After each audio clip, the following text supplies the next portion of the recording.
Bien, se me oye bien, ¿no? ¿No hay problema? Nos toca hoy día en este ciclo de grandes libros extranjeros, no libros chilenos, comentar el que fue el libro de la gran revitalización, del gran reimpulso del pensamiento conservador al interior del Partido Republicano en los Estados Unidos de Norteamérica. Contarles primero un poquito quién es Russell Kirk y por qué este libro fue tan importante. Un libro que ustedes tienen ahí a la derecha de su pantalla en su primera edición, la del año 54, y después en la primera edición castellana, inmediatamente debajo, que es la que está citada en los textos que les mandé. Y si avanzamos un poquito, verán ustedes la edición más reciente, que es la que está disponible, la que está un poquito más abajo todavía, Andrés. A ver, otro Ahí poquito, baja, porque, ¿no? perdón, Ahí esa, baja. la que está a la izquierda, ¿no? Lo que pasa es que estamos está un compartir pantalla un poco curioso, ¿ah? Porque lo tenemos como en dos dimensiones. Ahí la tenemos mejor. Esta es la edición del año 2011, me parece, que está disponible, por lo tanto, del Buey Mudo, y que contiene, con relación a la edición del año 57, castellana, y a la edición original del año 54 en Estados Unidos, contiene adiciones y correcciones que le hizo Russell Kirk al texto. Russell Kirk, como ustedes saben, si lo podemos volver a subir un poquito para que veamos su foto ahí con el presidente Reagan. Otro poquito, Andrés, si es posible, para ver la foto. Con problemas de transporte. El Ministerio de Transporte de Foro Republicano está complicado. Andrés. Bueno, no se preocupen. Russell Kirk es un hombre que pertenece a una familia muy sencilla. De hecho, hizo sus dos grados en la Universidad de Duke o Duke, becado. Parece que estaba con problemas, Andrés, Sí, en con la problemas de presentación, visión. en la presentación en pantalla.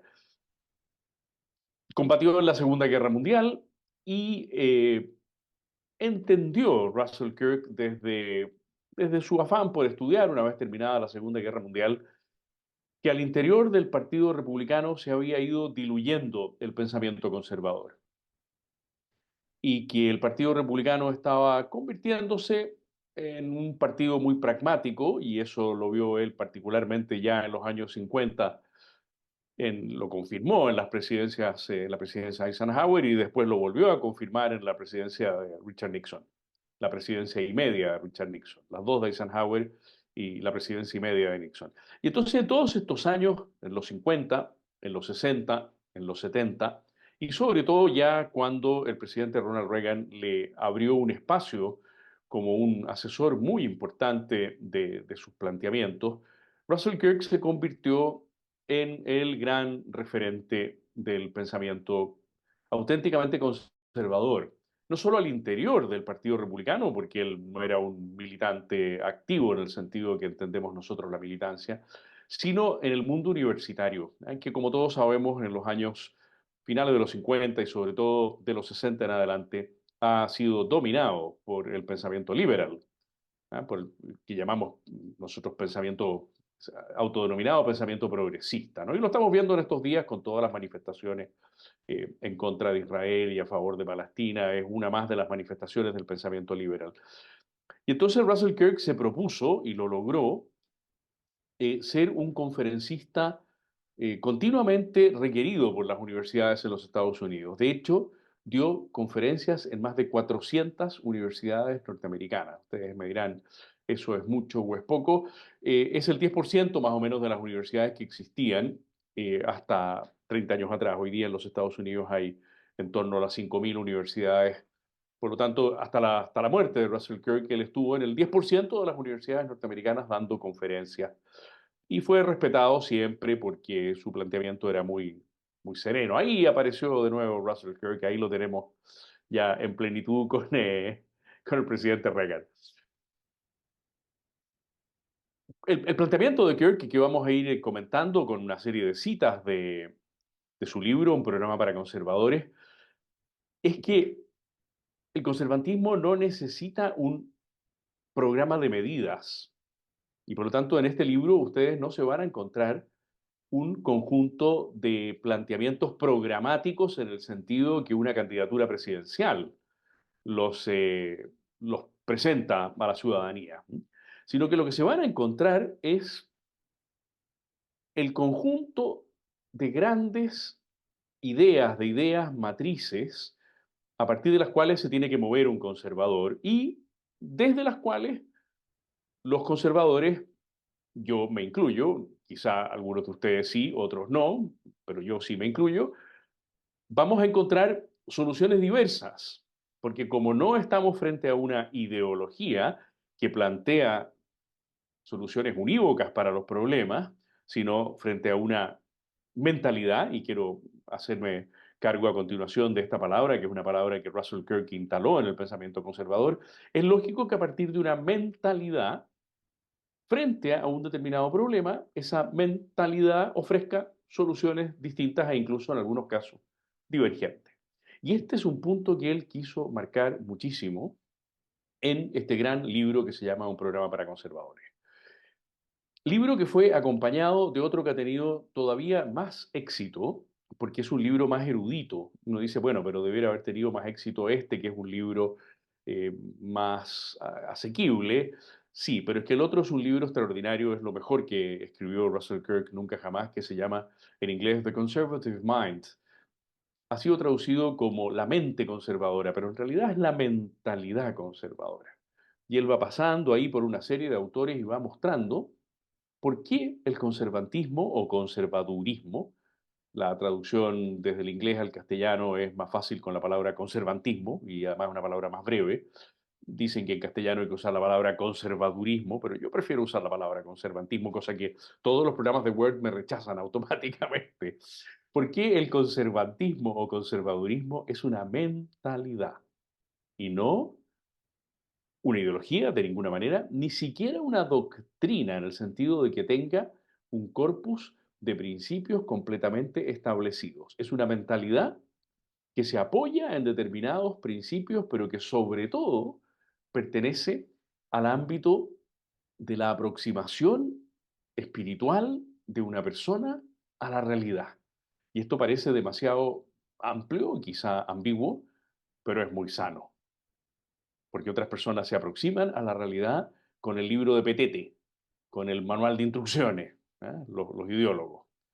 U otros que tienen una doctrina muy sólida, a veces tienen menos flexibilidad desde su doctrina para encontrar que soluciones desde la misma posición doctrinal puedan ser aceptables aunque sean contrarias a la propia.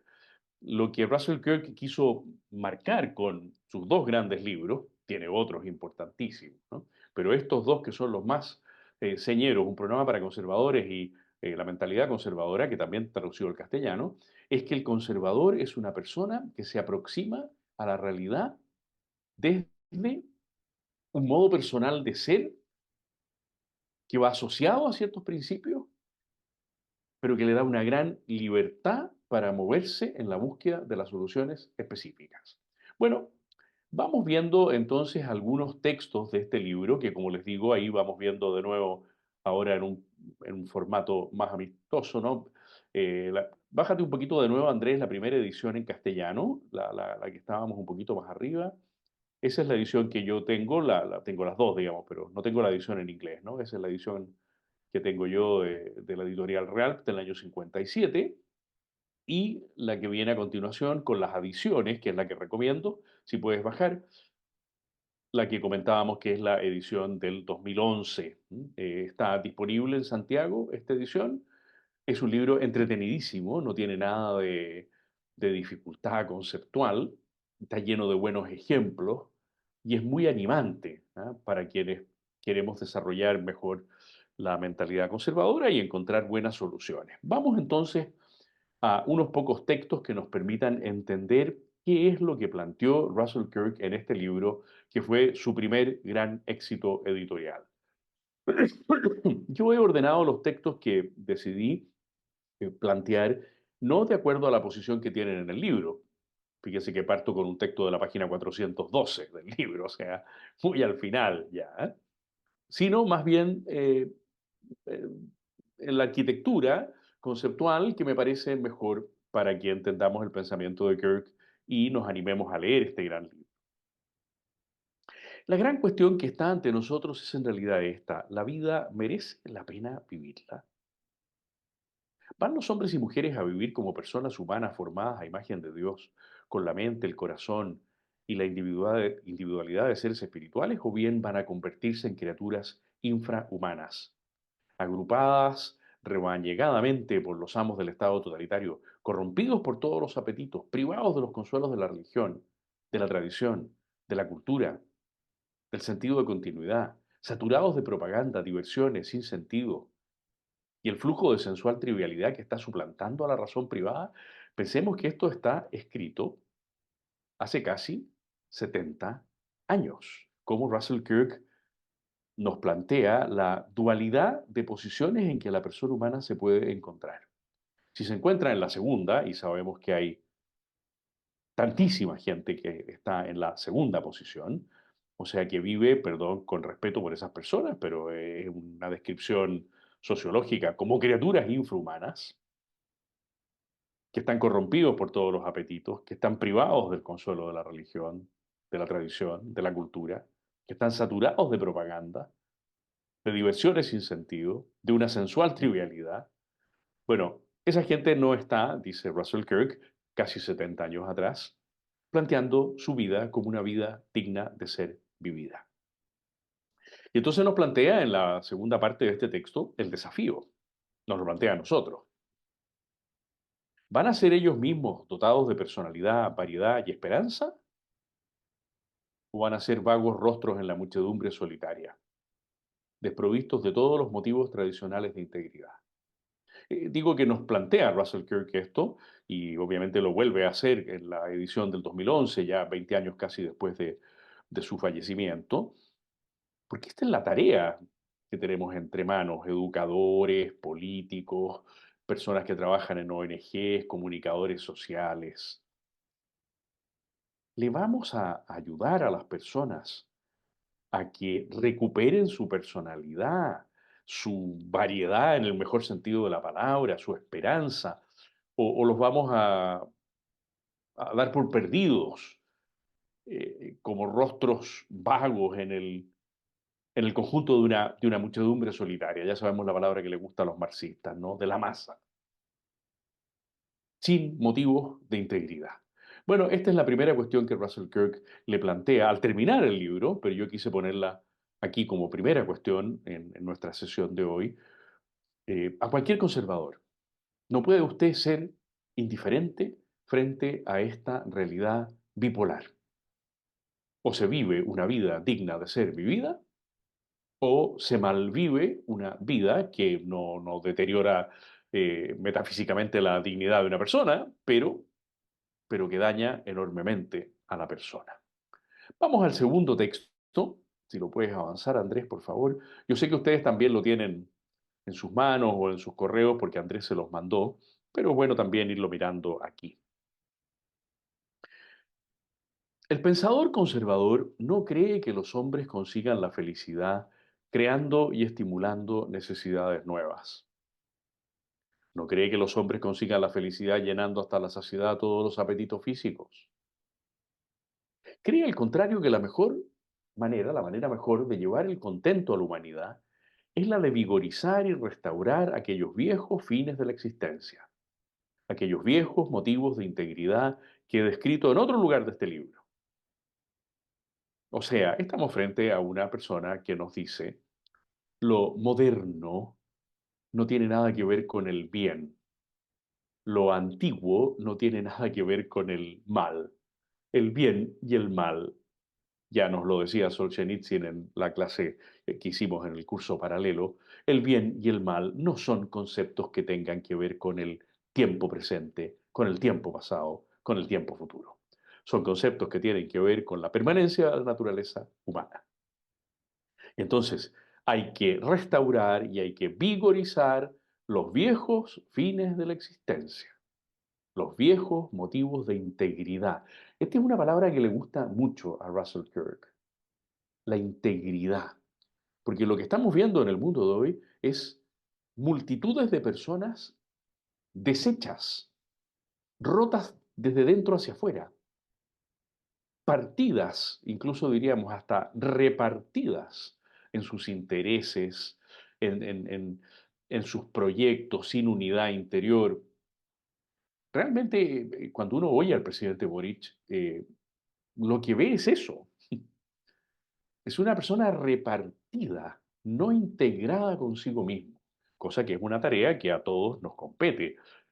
Sería bastante vanidoso que cualquiera de nosotros dijera, yo soy una persona perfectamente integrada conmigo mismo. Todos tenemos aspectos de nuestra vida que parece que se escapan, que parece que son objeto de una fuerza centrífuga y a la cual hay que controlar. Pero por lo menos tenemos la conciencia de que así debe ser. Y la segunda parte del texto nos dice que el conservador prefiere la estabilidad en lugar de la velocidad, la comunidad en vez de la temeraria autoexpresión, la satisfacción del trabajo en lugar de una diversión nueva, una decente competencia en lugar de una persecución incesante del lujo. Ahí me parece que la traducción no es nada de feliz, ¿eh? Porque la expresión decente competencia lo que quiso decir es una decente condición. Está bastante mal traducido eso, ¿eh? Una decente condición en lugar de perseguir incesantemente el lujo. Esos son los caminos de la paz que sobrepasa a todo entendimiento. ¿Qué hace que una persona esté tranquila aunque tenga problemas? ¿Qué hace que una persona esté contenta aunque tenga dolores?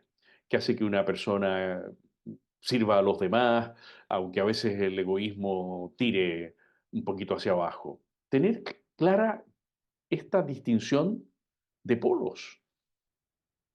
Prefiero lo estable a lo veloz.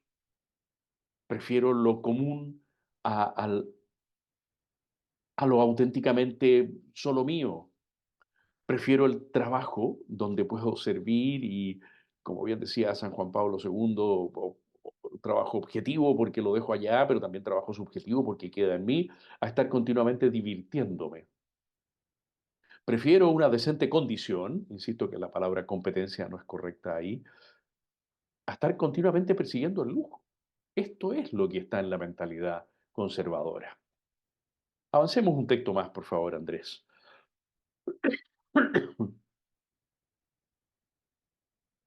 Nos dice Russell Kirk de que antes de que podamos amar a la humanidad o incluso a la nación, debemos aprender a amar al pequeño grupo al que pertenecemos en la sociedad. La lealtad se desarrolla a partir de la familia y de las asociaciones locales. No es una abstracción ideológica. Es lo que también, en cierto modo, Álvaro Dors, ese otro gran pensador español, decía de una manera bastante más concreta, decía, ¿qué es una nación? Una agrupación de familias. Eso es una nación, una agrupación de familias. Entonces, si no fortalecemos, amándolo, al pequeño núcleo en el que el Creador nos ha puesto, si alguno no es creyente, en que la naturaleza nos ha instalado, no tenemos posibilidades de amar así en genérico a lo humano. Recuerdo también una expresión magnífica de otro pensador notable, Gustave Thibon, que decía, sobre la tumba de las responsabilidades personales florecen las responsabilidades colectivas. Gente que se llena la boca con su amor a la humanidad, pero tiene enterrada la responsabilidad respecto del núcleo más cercano, de la familia, del barrio, de los compañeros de trabajo, de las personas que lo atienden en el supermercado, en la consulta médica. en la bomba de benzina, y a las que no se sienten lo más mínimo obligado a amar porque son personas concretas, claro. Y tiene un amor expansivo y generosísimo por la humanidad, cosa que es completamente falsa. Entonces, Russell Kirk nos dice en la mentalidad conservadora, se parte desde lo pequeño hacia lo grande. Perdón que vaya haciendo referencias, pueden resultar, les pido disculpas, un poco pedantes quizá, pero también es bonito ir viendo que el pensamiento conservador se articula mucho. Los autores están muy articulados entre ellos. Ese otro libro precioso de Schumacher, eh, Lo pequeño es hermoso. E.F. Schumacher. Lo pequeño es hermoso. Y lo pequeño se refiere a la cosa diaria, se refiere al objeto, sí, de tamaño pequeño, se refiere al tiempo, a los 5 minutos, a la media hora, se refiere a la persona necesitada, que es pequeña al lado del poderoso, y así sucesivamente, ¿no? Entonces aquí nos está diciendo Russell Kirk, aprende a amar al pequeño grupo, porque si no aprendes a amar al pequeño grupo, todos tus planteamientos sobre cambiar el país y mejorar la humanidad son completamente falsos. En el cuarto texto nos dice Russell Kirk que ninguna nación sobrevive sin una aristocracia genuina, que proporcione una dirección en todos los aspectos de la vida. Y si un pueblo repudia la verdadera aristocracia, tendrá que soportar una escuálida oligarquía. La república no puede durar sin hombres de talento superior que la sostenga, y esto en América o en cualquier otra parte. América ya sabemos que se refiere a los Estados Unidos, ¿no? America, America, God save, God shed his day, a ver cómo era, lo cantábamos en el colegio aquí, a pocas cuadras en Pedro Valdivia, en St. George. America, America, God shed his grace on thee and crown thy good with brotherhood from sea to shining sea. Eso. Ya me acordé de cómo era el cantito precioso en honor a los Estados Unidos de Norteamérica. Cualquier república sucumbe si no le damos a los aristos, ya sabemos lo que significa la palabra en griego, los mejores, arete, virtud, aristos, los mejores, aristos, kratos, el poder de los mejores. Si no les damos a ellos la tarea de gobernarnos, se la daremos a cualquiera. Si repudiamos la verdadera aristocracia, y obviamente que la palabra ha sido deformada hasta el punto de asimilarla a dinero, o a modo de hablar, o a apellido, o a barrio en el que se vive, tonterías. ¿Ah? La palabra aristocracia tiene que ver con la calidad humana de una persona. Esos son los aristócratas, los verdaderos aristócratas.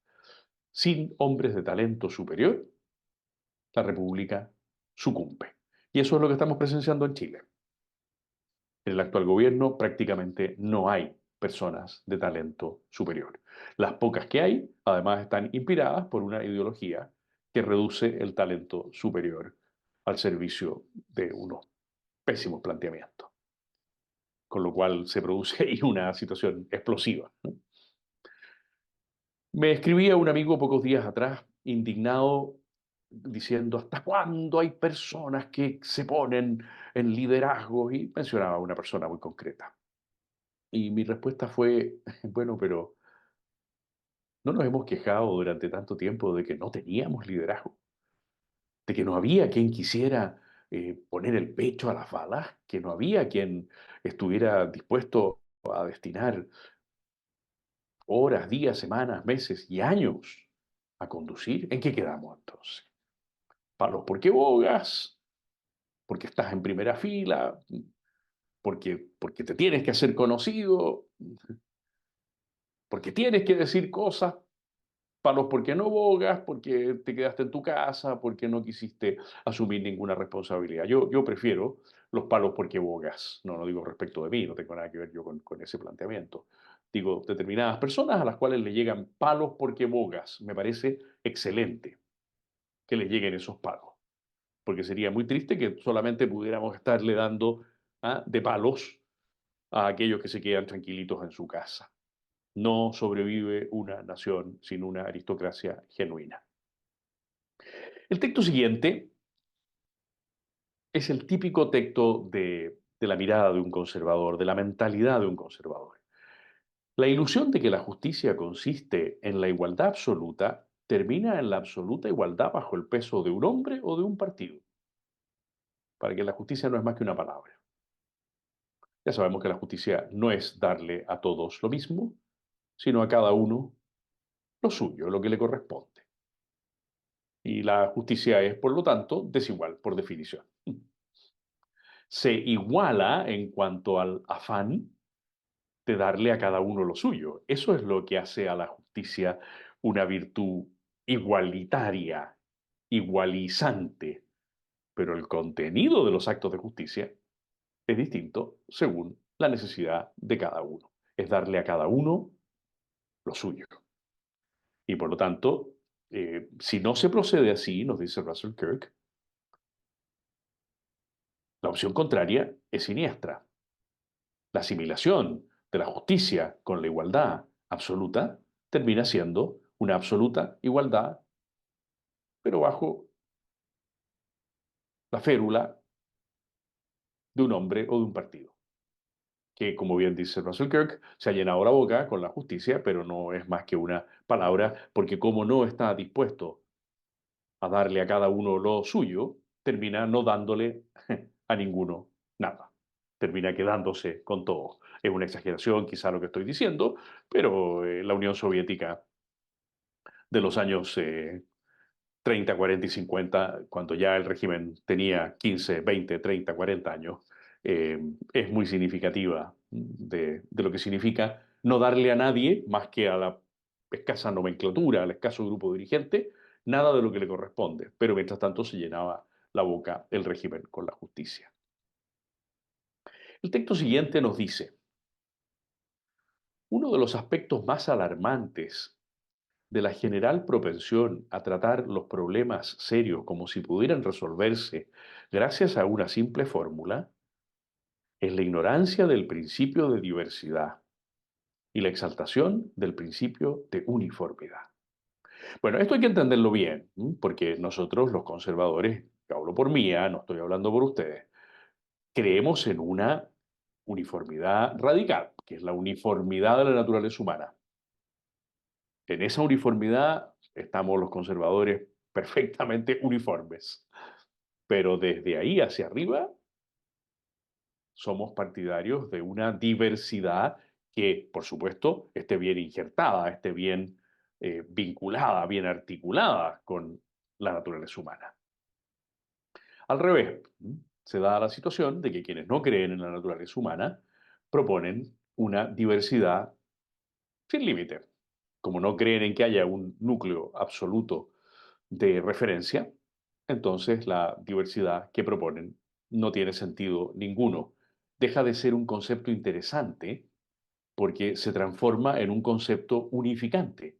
Lo único que importa es la diversidad. Si lo único que importa es la diversidad, ya no importan las personas concretas entonces. Si a nosotros nos importan las personas concretas, solo nos interesa aquella diversidad que entronca, que empalma, que se articula con la uniformidad de nuestra naturaleza. Y eso lo tiene cualquier conservador siempre muy claro. A continuación, nos dice Russell Kirk que el objeto de la educación no consiste en hacer a todos los hombres iguales, sino en despertar los mayores talentos de los mejores entre nosotros. ¿Por qué puse este texto en concreto? Porque es una tarea que para el pensamiento, la mentalidad, mejor dicho, la mentalidad conservadora es muy querida.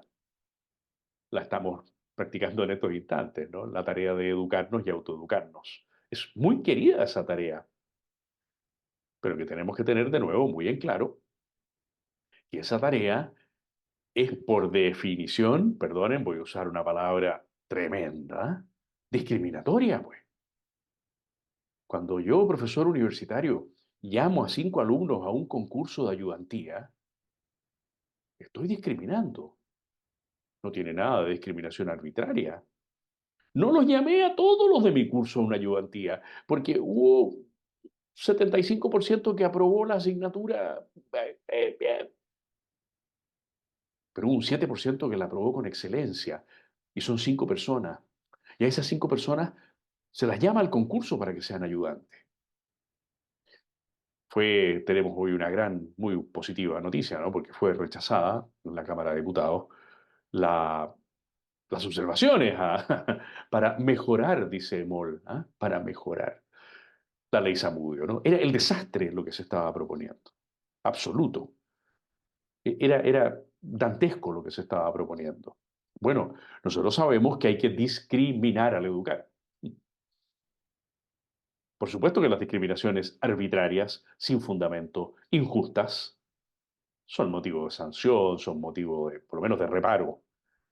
Pero que lo que hacemos continuamente al educar es discriminar. Ponemos notas por de pronto, ¿no? Quizá llegará el momento en que los profesores tengamos que decirle a los alumnos que están todos aprobados con la misma nota. Me imagino la rebelión que suscitaría eso en los mejores, ¿no? Como de hecho la suscita cuando los mejores se dan cuenta que el profesor exigente comienza a bajar el nivel para no tener que reprobar a un tercio del curso, porque eso le puede traer problemas al profesor. Y entonces, bueno, siempre hay alguien que dice, oye, pero a ver, ¿de qué se trata esto? ¿En hacernos a todos iguales, como dice Russell Kirk? ¿O en despertar los mayores talentos de entre nosotros? La humanidad ha sido capaz de superar enormes problemas en cantidad y en dificultad porque están ahí actuando los mayores talentos y han recibido la formación y la información de otros talentos notables y así se generan las cadenas de servicio a la humanidad. ¿M? La mediocratización, y todos sabemos cómo los gobiernos de la concertación, sobre todo desde Bachelet II en adelante y el actual gobierno, se han encargado de hacer no solo mediocre, sino prácticamente inexistente el concepto, la aspiración de excelencia en la educación, ¿eh? Considerada por definición como elitismo, favorecer las diferencias de la cuna, en fin, todas estas tonterías que algunas de ellas, desgraciadamente, las repitió con bastante frecuencia Carlos Peña en una etapa que ya da la impresión de que va superando, ¿no? Las desigualdades de la cuna. Todos sabemos que la única manera de superar las desigualdades de la cuna es resucitar a Aldous Huxley y pedirle que aplique los criterios de Brave New World, de un mundo feliz. Es la única manera de superar las desigualdades de la cuna, ¿no? Que una ingeniería genética que nos haga todos iguales y que haya personas alfa y personas beta y personas gamma. Es la única manera de superar las desigualdades de la cuna. ¿Queremos ese tipo de sociedad? No. Queremos que la educación, dice Russell Kirk, despierte los mayores talentos de entre nosotros. Nos acercamos ya a un último texto o penúltimo, si podemos avanzar un poquito, Andrés, por favor. Eso. Que tiene que ver con este instrumento tan decisivo en la disputa intelectual contemporánea y muy importante para cualquier persona de mentalidad conservadora, que es el lenguaje. La capacidad para aprender y emplear las palabras rigurosamente es el instrumento principal de la verdadera razón. Y es a través de las palabras como se establece el nexo entre generación y generación. De suerte que la mente de Aristóteles y de Shakespeare no sean algo ajeno para nosotros. Todos sabemos que hemos ido comprobando nuestras derrotas semánticas, las derrotas en el lenguaje, cómo nos instalan una y otra vez neoconceptos, constructos, expresiones completamente ficticias que no corresponden a la realidad. Incluso todos sabemos que hay distinguidos profesores universitarios que sostienen que es el lenguaje el que crea la realidad. Bueno, en la práctica lo han ido logrando, por cierto. No es correcto desde un punto de vista de teoría del conocimiento cristiano occidental, ¿no? El lenguaje reconoce la realidad. El lenguaje le permite a la persona hacerse con lo real. No es el lenguaje el que transforma una caja de herramientas en un aeropuerto. No es el lenguaje el que convierte eh, un vaso de cristal en un alicate. Ahí está el vaso de cristal y si tratamos de apretar un perno con ese vaso de cristal será imposible hacerlo. No es el lenguaje, por mucho que yo lo llame alicate, sigue siendo un vaso de cristal y así sucesivamente. Pues bien, perdón. Nos dice Kirk que tenemos que aprender y emplear las palabras rigurosamente, que ese es el instrumento de la razón. El conservador no es un sentimental primario, que como tiene una mentalidad, le basta aproximarse al mundo con afectos y buenas disposiciones. No, el conservador es una persona que tiene que desplegar la fuerza de la razón. Como me está picando un poquito la garganta, voy a tomar en mi tazón azul para que todos tengan la oportunidad de contemplar al puntero del campeonato un poquito de agua. Bueno, em, son esas las cosas que me parece que era más importante destacar en un programa para conservadores. Es un libro que vale la pena comprar, tener, leer, trabajar, asimilarlo y darle curso, si se puede decir así. Bueno, quedo disponible para comentarios, preguntas, observaciones, lo que ustedes me quieran decir. Muchas gracias, profesor. Veo que en las preguntas del chat no hay. Si es que alguien quiere hacer alguna consulta o comentario, Patricio, adelante. Hola Gonzalo, Patricio, gracias, tú muchas eres gracias, nuevo en estos excelente. cursos, ¿no? Eh, Es mira, primera vez que te vemos, Patricio. eh, mira, es un comentario mío en realidad. No es una pregunta, pero en base a lo que tú cómo lo describes y esa parte de la aristocracia genuina, creo que en Chile no la tenemos. Estoy convencido de eso. Y además el párrafo que viene, tampoco lo tenemos. Yo creo que nuestro gran problema, ya demostrado en todo lo que estamos en este minuto, lo que está ocurriendo con el país, de perder hasta nuestra identidad de nación, es porque la aristocracia, no tenemos una aristocracia genuina.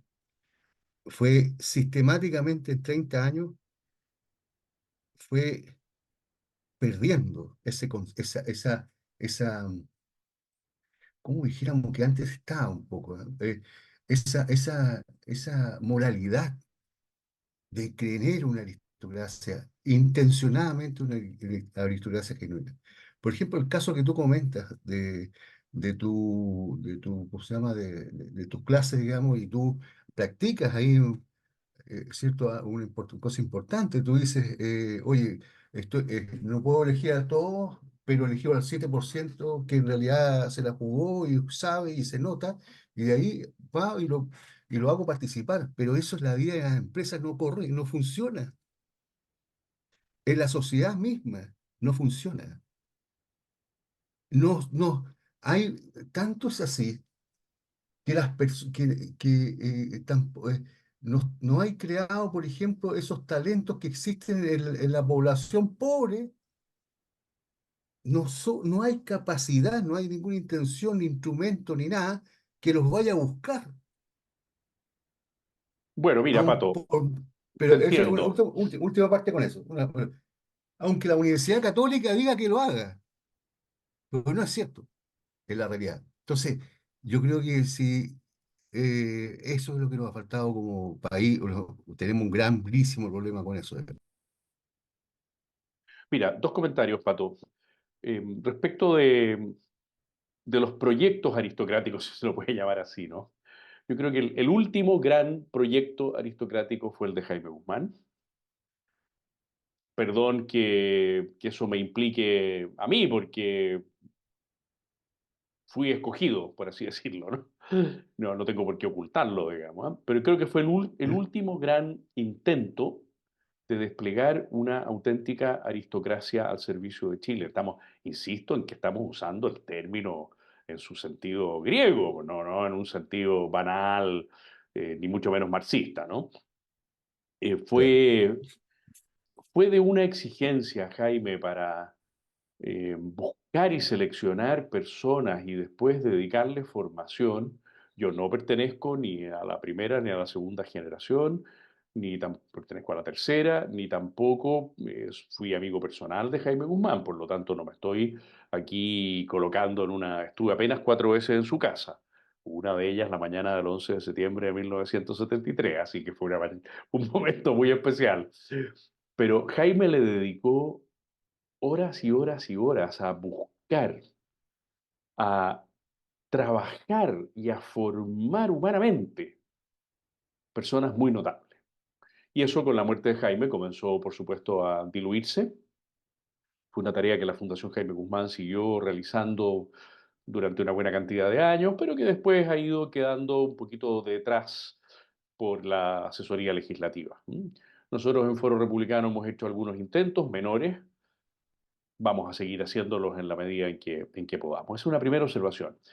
Después, la segunda, yo creo que hay, me consta, iniciativas educacionales muy notables en sectores muy pobres del país y en concreto de la ciudad. Me toca conocer relativamente de cerca la iniciativa de la Fundación Nocedal en La Pintana y en Bajos de Mena, y lo que ha significado ya con veintitantos años de trabajo ahí, eh, el despliegue de músicos que tocan y niños que vienen de la población del Castillo, pues niños que vienen de Bajos de Mena, músicos que tocan en orquestas europeas, profesores universitarios, sacerdotes.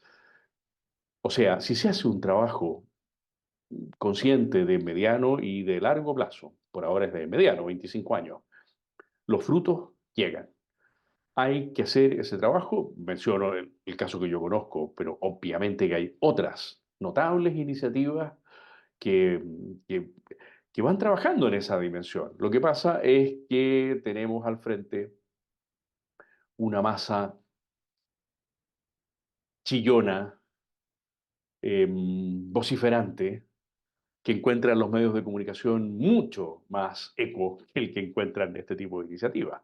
Y entonces quizás vemos menos el trabajo de regeneración de una auténtica aristocracia en el mejor sentido de la palabra, que lo que vemos que es el despliegue del grito, del comentario alevoso y de la desfachatez.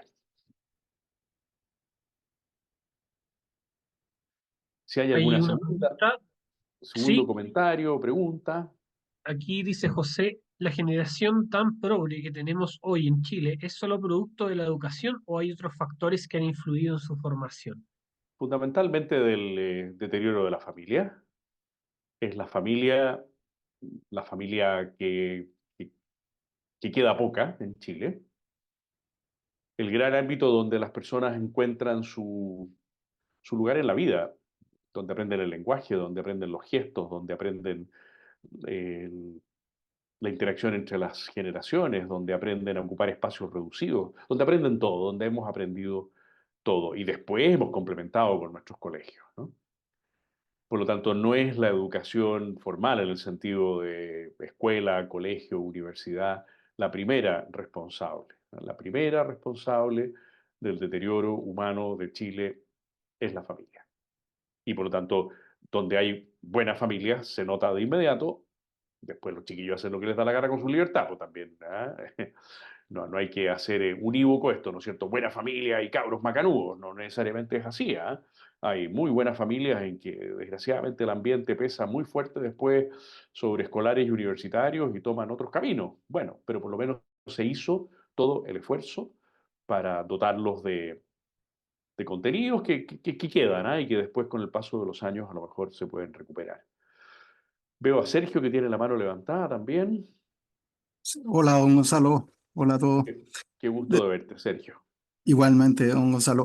Mire, mi pregunta a mí, me preocupa siempre el tema educacional, ¿ah? Y me refiero al daño, y eso es lo que quiero consultarle su opinión. Yo veo un daño irreparable infligido por Bachelet y el ministro Izaguirre en la educación con toda su reforma. Y la consulta es, ¿qué tan factible ve usted una solución, no sé si en el mediano, o ya definitivamente largo plazo en este sentido. Y para mí el mayor ejemplo es el Instituto Nacional. Para mí el Instituto Nacional era una máquina de movilidad social, y pongo eso como ejemplo, seguramente hay muchos más, digamos. Pero veo con preocupación, no sé, universidades como la de Chile, prácticamente hechas bolsa, digamos, con todo el activismo ideológico. Eh, un poco la pregunta concreta es, ¿ve usted que ese daño, cuánto tiempo va a tomar, cuántas generaciones? Básicamente eso. Muchas Mira, gracias. un abrazo, Sergio. Me parece que no es irreparable de ninguna manera, que es reparable y que, insisto, se están haciendo cosas muy buenas tanto en el nivel universitario como en el nivel de educación primaria y secundaria, así como en niveles de educación informal. Y nos tenemos que informar mejor, ¿eh? Nos tenemos que informar mejor porque no solo para que nos animemos y digamos, oye, mira, esto lo están haciendo también aquí, esto lo están haciendo también allá, sino para que podamos apoyar esas iniciativas e incluso replicarlas, ¿no? ¿Cuántos colegios han surgido en los últimos 60 años, 55 años de finales de los 60, por iniciativa de padres y apoderados, por iniciativa privada? Cientos. Algunos de ellos con mejor formación, otros con una formación un poquito más débil e incluso a veces casi autodefinidos, huyendo de la formación porque lo que querían era simplemente tener una buena remuneración, ¿eh? Y tenemos que ser capaces de apoyar a las 5, 6, 7, 8 universidades que valen la pena. Tenemos que ser capaces de apoyar las instancias de educación técnico-profesional que valen la pena y, por supuesto, las instancias de educación primaria y secundaria. Hay que pensar en la ciudad en la que uno vive o en el barrio en el que uno vive. ¿Cómo puedo yo ayudar ahí? Este es un punto en el que uno tiene que ser muy responsable y hay que acercarse a algún instancia. A veces no le tiran pelota a uno, ya, ok. Desde Foro Republicano, nosotros, por ejemplo, le pedimos siempre a ustedes, dupliquemos, tripliquemos, cuadrupliquemos el número de personas que asisten a nuestras sesiones. Ahí ya tenemos una tarea que es perfectamente factible de realizar de manera muy práctica, ¿no? Pero no lo logramos. Entonces, ahí hay que meter el arado, ¿no? Tenemos espacio para una última pregunta, Rodrigo. Profesor, muchas gracias nuevamente por su gran clase.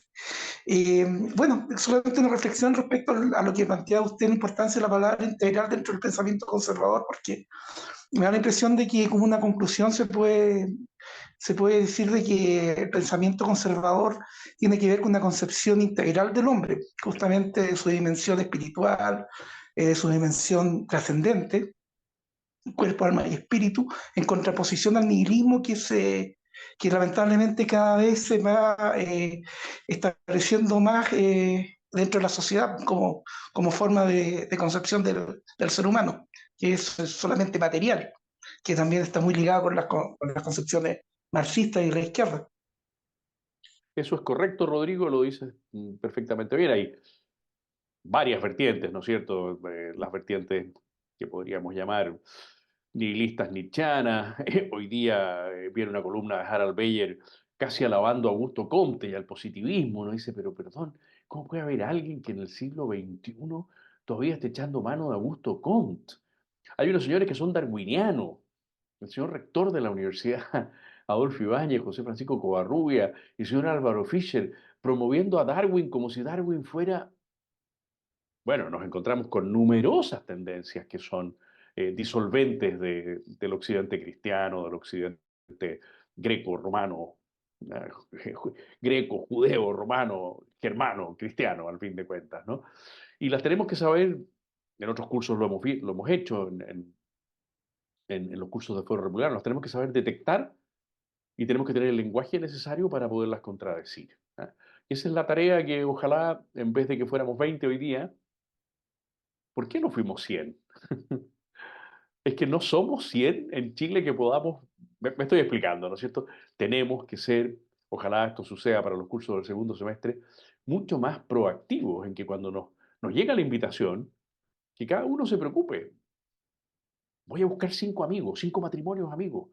los voy a animar a que asistan a las sesiones de formación, porque eso nos permitirá, Rodrigo, detectar y contradecir las corrientes que están invadiendo y infestando la sociedad chilena. Yo tengo ahora otra cosa que hacer, en un ratito más les doy las gracias una vez más, nos veremos, si Dios quiere, el martes próximo con el libro de Michael Novak, El espíritu del capitalismo democrático, un libro que para Jaime Guzmán fue muy, muy importante. Le agradezco mucho a Andrés su coordinación, a todos ustedes su participación y que tengamos un resto de semana, ojalá con unas gotitas de agua, más que las que han caído hoy día esta tarde, que son como 4 las que conté yo, un agua un poquito más consistente. Un abrazo muy grande para todos. Nos veremos, si Dios quiere, el martes próximo. Muchas gracias. Que estén muy bien. Muchas gracias, profesor. profesor. Gracias. Cuídese. Gracias.